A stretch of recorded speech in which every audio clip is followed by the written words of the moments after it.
आज वित्त सेवा में जो अधिकारी हैं उनके संगठन के कार्यक्रम था और उसमें बहुत सारे अधिकारियों को सम्मानित भी किया और हमारा वित्त विभाग बहुत ही अच्छे ढंग से काम कर रहा है और कोरोना काल में भी हमारा वित्तीय प्रबंधन बहुत बढ़िया रहा। सभी अधिकारियों ने बड़ी मेहनत की और अभी भी देश के बहुत सारे राज्यों से हमारी वित्तीय स्थिति बहुत अच्छी है और सभी योजनाओं को हम लोग सही समय में सही ढंग से लागू कर पा रहे हैं। तो ये सभी हमारे वित्त विभाग के अधिकारी कर्मचारियों के सहयोग से।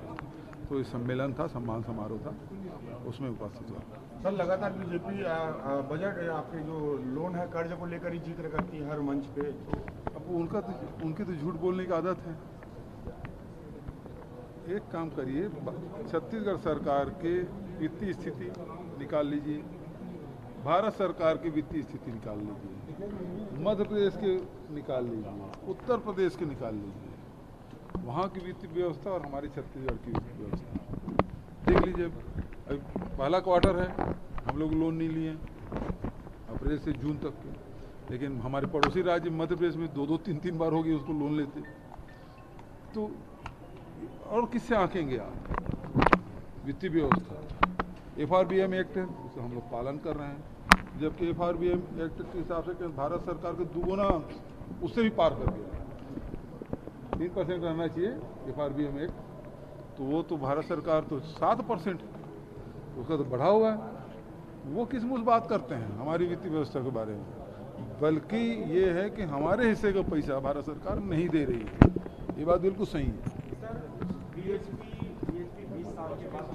अजी हाँ, 20 साल बाद फिर से कर रही है। क्या राष्ट्रीय सम्मेलन हो रहा है, करें भाई, वहाँ रोक है। सर, उसका जो मुख्य एजेंडा है वो धर्मांतरण को लेकर चर्चा करना और कानून लाने तमाम चीज़ों की चर्चा की जाएगी, डीलिस्टिंग समेत तमाम चीज़ों की चर्चा होगी। भाई सवाल इस बात का है कि 2006 में रमन सिंह की सरकार ने धर्मांतरण में कानून लाया, वो आज तक लागू क्यों नहीं कर पाए? 6 से लेकर 18 तक उसकी सरकार थी, केंद्र में उसकी सरकार थी, क्यों लागू नहीं कर पाए? दूसरी बात यह है, मैं बार बार कहता हूं कि उसके शासनकाल में ज्यादा चर्च बने, धर्मांतरण तो उसके समय में ज्यादा हुआ और हमारे समय में जो भी शिकायत मिली हमने कार्रवाई की, जांच किया, उसके बाद कार्रवाई की। तो ये धर्मांतरण केवल चुनाव आ गया है, इस कारण से उनके पास कोई मुद्दा ही नहीं ना, न किसान उनके साथ, न आदिवासी उनके साथ, न मजदूर, न महिला, न युवा, व्यापारी, कोई उसके साथ नहीं है। वो ईडी भरोसे चुनाव लड़ने चाह रहे थे, लेकिन देखे कि ईडी भी मतलब कामयाब नहीं हो रहा है, तो फिर अब फिर से पुराने पन्ने फिर से पलटने शुरू किए कि अब धर्मांतरण करो, तो उसको मुद्दा बनाओ, सांप्रदायिकता का मुद्दा बनाओ। अभी जगत गुरु शंकराचार्य ने जो बयान दिया ना उत्तर प्रदेश में, उसके बाद बखलाहट आ गई। वही बात तो मैं भी कहता हूँ यहाँ, उसका कोई जवाब नहीं भारतीय जनता पार्टी की। सर, अपोजिशन की मीटिंग के बाद हाजी सर अपोजिशन की मीटिंग हुई, उसमें अनुराग ठाकुर यूनियन मिनिस्टर का बयान आया है कि ये ड्रामा वाली मीटिंग हुई है और तीसरी बार मोदी जी और वो अच्छा। नारायण भी कह रहे हैं कि प्रधानमंत्री का फेस कौन होगा इसमें? देखो, ऐसा है, सभी दलों के अपने अपने अस्तित्व हैं और अलग अलग समय में अलग अलग निर्णय लेते थे। ये अनुराग ठाकुर जी बताए कि इन्हीं दलों के साथ मिलकर जो बैठक हुई है उसमें बहुत सारे दलों के साथ वो खुद भी उनका गठबंधन था और सरकार बनाई। तो ये ड्रामाबाज कुलभूषण थे वो, तब वो क्या थे? यदि वो ड्रामेबाज हैं तो वो क्या थे? वो सबसे बड़े ड्रामाबाज। तो सबसे बड़े ड्रामेबाज तो भारतीय जनता पार्टी के लोग हैं।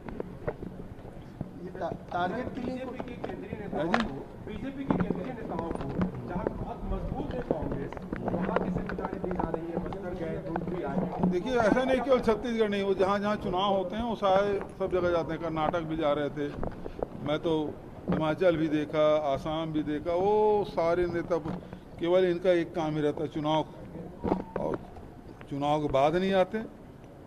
टारगेट किलिंग को लेकर बीजेपी कह रही है कि बस्तर में लॉ एंड ऑर्डर नहीं है और जो बीजेपी कार्यकर्ता है उन्हें नक्सली डरा धमका रहे हैं और पार्टी छोड़ने को कह रहे हैं।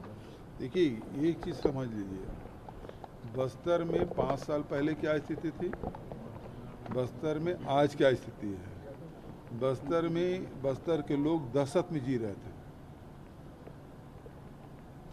एक दूसरे के ऊपर शक की निगाह से देखते थे। जवान है वो आदिवासियों को नक्सली सरकार तो नक्सली समझती थी, तभी तो उनको फर्जी इनकाउंटर करते थे, फर्जी केस बना बना के आदिवासियों की जेल में ठूस दिया गया, व्यापारी मारे गए, पत्रकार के साथ दुर्व्यवहार हुआ, जेल में ठूसे गए, मारे गए। कौन सा वैसा वर्ग है जिसको प्रताड़ित नहीं किए। आए दिन मानव आयोग के लोग यहाँ पड़े रहते थे।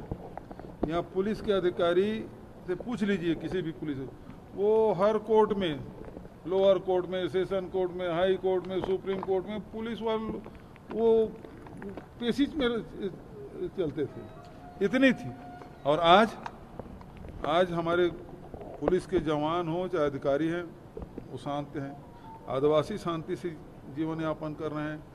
विकास के कार्य अब अंतिम छोर कोर सेक्टर में, अंदरूनी क्षेत्रों में भी सब काम हो रहा है। सड़कें में 2500 किलोमीटर सड़कें बनी, पुलिया बन रहे हैं, 36 बड़े बड़े पुल बन गए, जो अबूझमाड़ की तरफ 2 पुल बन गए। तो लगातार विकास के काम हो रहे हैं और लोगों के आय में वृद्धि भी हो रही है।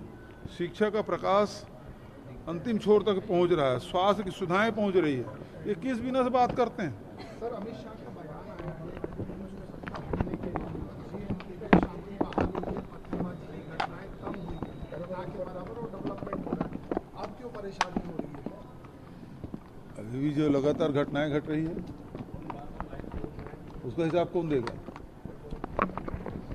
और उस राज्य के लोगों से बिना पूछे आप राज्य को तोड़ दिए, केंद्र शासित राज्य बना दिए। आपका 370 एजेंडा था, लेकिन उसके जो मौलिक अधिकार है, जिसको वहाँ के अधिकारी के, वहाँ की विधानसभा से कि बिना सहमति का आपने तो खत्म कर दिया।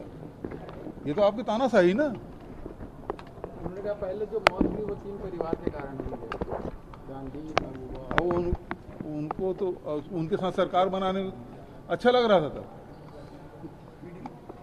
सबके साथ बनाया है जी, वहाँ की जो क्षेत्रीय पार्टी उनके साथ मिलकर सरकार बनाए, तब उनसे परहेज नहीं था।